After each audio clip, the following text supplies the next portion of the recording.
Здание Сокотинского районного суда. Именно здесь в августе минувшего года начались слушания дела о групповом избиении двух девушек другими 3 дамами. По уголовному делу пропал документ. Документ, который основополагающий был для окончания уголовного дела. Из-за этого я считаю, что подсудимые избежали уголовной ответственности, а просто их оштрафовали. Мало того, что и поменяли статью. В данном случае я считаю, что или умышленно пропал документ, потому что халатность сказать нет. Судья о том, что потерян документ, молчала в течение 6 месяцев. Встреча с судьей все это время была невозможной, но, увидев нашу съемочную группу, поговорить с представителем потерпевших Надирой Мирзакаримовой все-таки удосужился помощник судьи. А к судье можно зайти? Нет. А почему? Она не разрешила. Она не разрешила? Без объяснения причин, да? Должен быть готов был сегодня.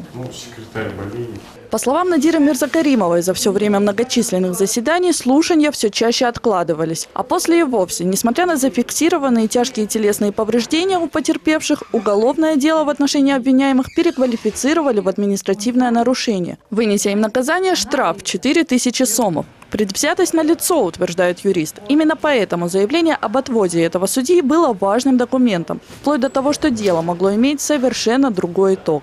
В заключении судебно-медицинской экспертизы указано, что данные повреждения потерпевшая получила от действий, указанных в материалах уголовного дела. То есть фактически не они. А муж кто?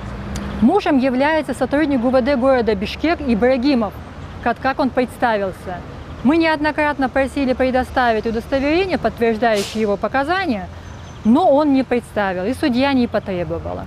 3 месяца назад в этом же суде были утеряны документы другого дела, которое рассматривал тот же судья. 50 листов выписок из банка, которые доказывают невиновность женщины в инкриминируемом ей обвинении. Как только помощнику судьи задали вопрос об этих бумагах, опять-таки в присутствии нашей съемочной группы, сотрудник суда сообщил, что все справки неожиданным образом нашлись.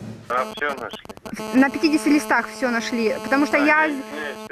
Оказывается, в кабинете было.